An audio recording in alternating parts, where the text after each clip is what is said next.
If you've been watching movies in recent years, you know that 90% of new releases is either a prequel, a sequel, or a reboot. If you've watched a lot of these prequels, sequels, or reboots, you know that most of them are just cash grab, lazy, uninspired garbage, right? They try to be like their predecessors or their original IPs, but they somehow do it worse most of the time, which is like so that was my immediate thought when I saw that they were making another Final Destination. So this video I think is going to appeal to more Final Destination fans, because these particular types of movies, they have a formula, they have a gimmick, it's solidified, and I think it's you either like it or you don't. I shouldn't even have to explain this, but I know some people, it's crazy, some people haven't even seen any of the Final Destinations.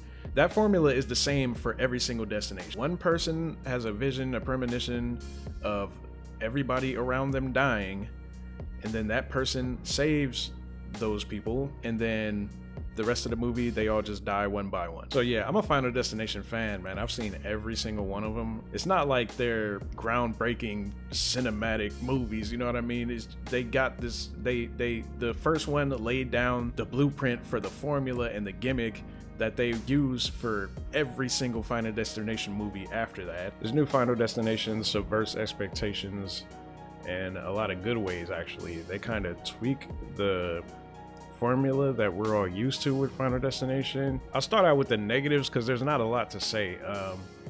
I mean, the majority of the cast of characters that are in this movie are one note, particularly uninteresting. I mean, these characters don't give you enough to really care whether they live or die. I mean, a lot of the characters in Final Destination are that way, but I feel like other ones they give you a little more backstory, a little charisma, a little just something to make you care about whether they live or die. There's always the one asshole who like doesn't believe the main character, thinks they're making shit up for some reason, for attention or something, and then we're always rooting for that guy to die.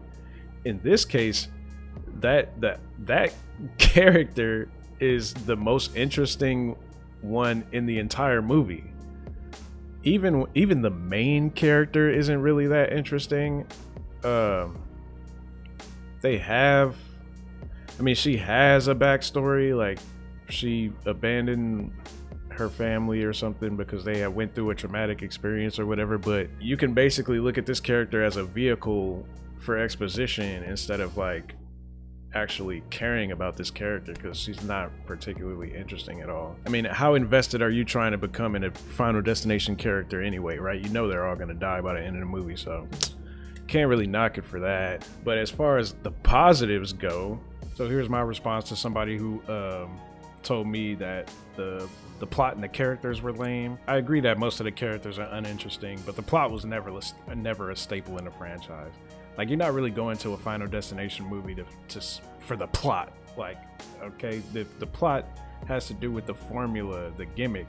At least they tweak the formula a little bit. Like, the person who has the vision isn't having a premonition of what's going on in her future. She's having a vision of somebody else's vision, specifically her grandma. Before her grandma saved everybody, that was the vision that she had. She had a vision of all them dying and she saved lives.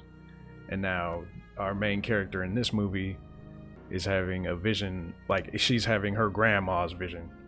So they tweak it a little bit for this movie. They don't shield to the nostalgia.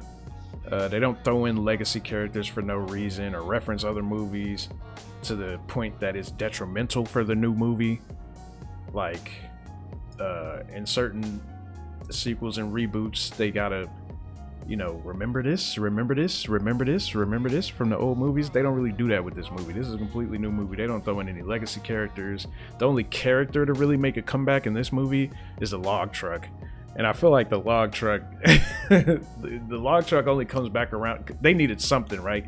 The log truck comes back around, but literally it's in the movie for like maybe 10 seconds max. You know what I'm saying? Like, they don't throw it in there. It's just, if you've seen Final Destination 2 specifically, because that's where it's fucking from, and then you have those traumatic memories, like that scene in that movie traumatized an entire generation of people, that when they get on the freeway and they see one of those trucks, they staying way the fuck away from that truck. I know me personally, if I see one of them motherfuckers, I'm driving around that motherfucker.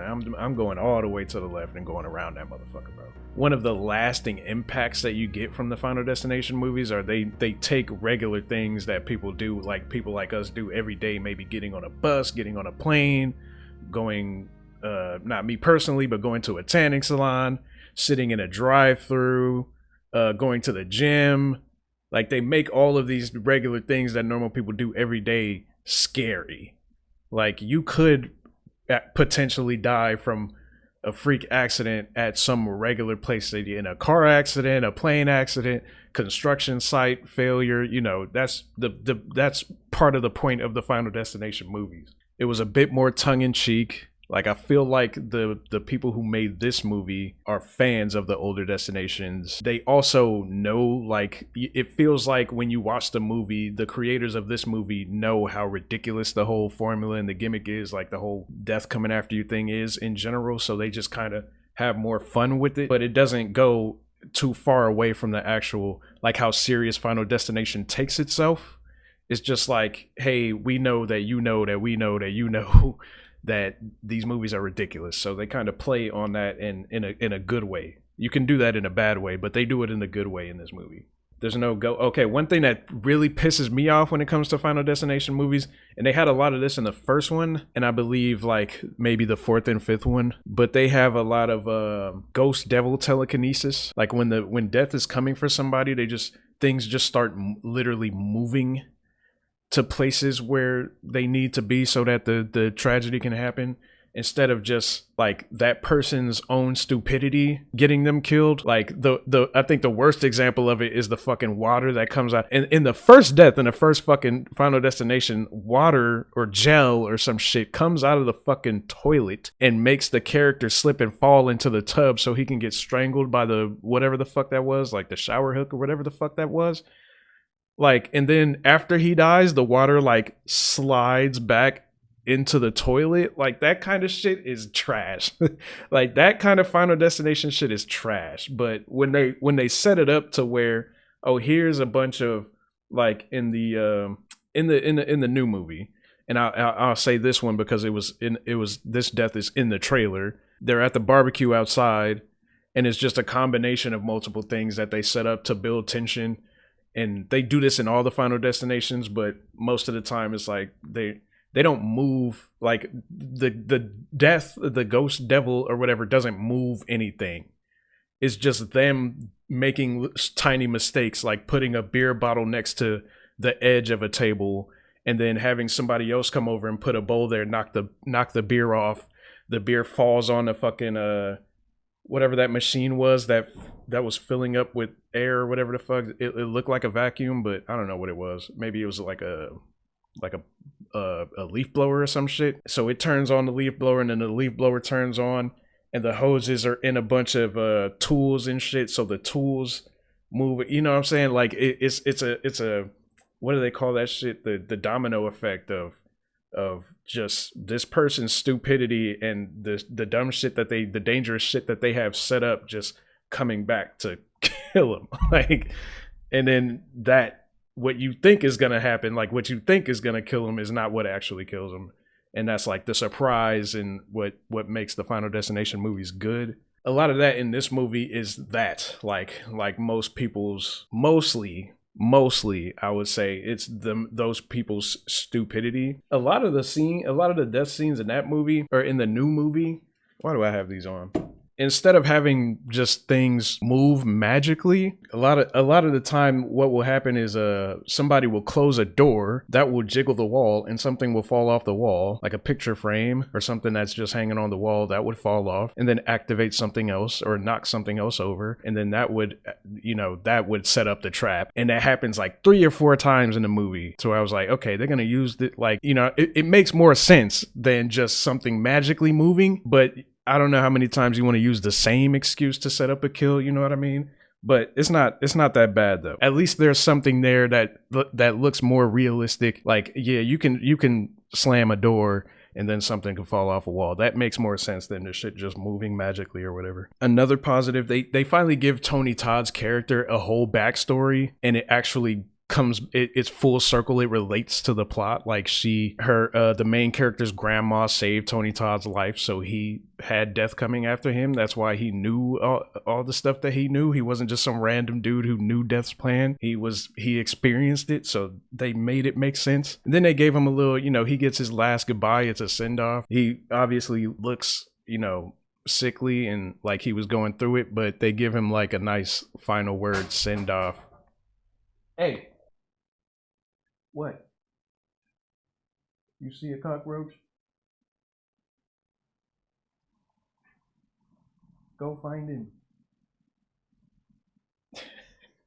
Y'all see that?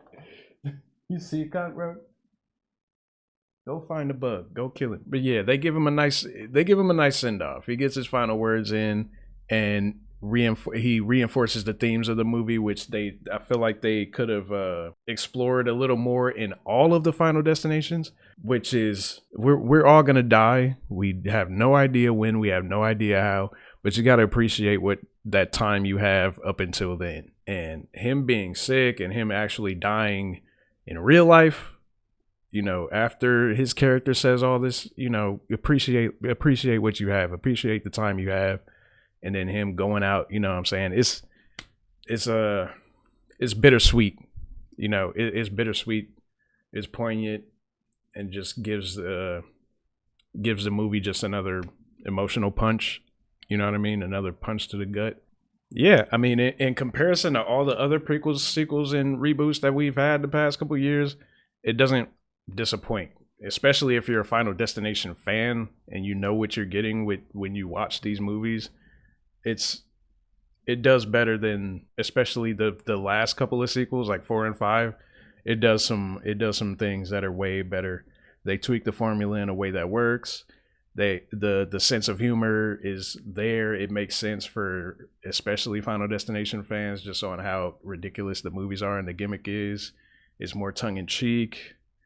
It's it's not bad. I'd probably put Bloodlines right under the third one, but maybe I need to watch the third. It's been a while since I watched the third one, but Bloodlines is good. They have brutal kills. They have the sense of humor. The only thing that's really lacking is the character department. You know what I mean? Also, it looked like in the trailer they had either some death scenes or something extra in there that didn't make the final movie. Like some of the trailers have some scenes that were either cut out or were put in the trailer on purpose to try to mislead you into believing that they showed all the deaths in the trailer, because that was the first thing I thought. They showed an entire death sequence from the movie in the trailer, and then they show a couple of other things where I'm like, okay, like if they died in those scenes, then it would have been like, what are y'all doing? Y'all literally showed every death. And I thought that was going to be the issue. I thought they showed every death in the trailer. I thought there would be nothing more in the movie that the trailer didn't show, that the trailer didn't already show. But they subverted expectations. I was pleasantly surprised. But yeah, number 3, Bloodlines, then maybe the second one, and then the first one. And I think the last 2 sequels are interchangeable. I think they were pretty garbage. But maybe I need to watch those again. I remember them being pretty garbage. But the third one is up there. The third one is my favorite for sure. Bloodlines is a close second. And then the rest of them are kind of interchangeable. So yeah. Anyways, what is your favorite Final Destination? Are you a Final Destination fan? Did you watch Bloodlines? What did you think of it? I hear it's getting good reviews. Let me know what you thought in the comment section. Appreciate you. I'll see y'all in the next one. The next movie we're doing is Until Dawn. Until Dawn also subverts expectations.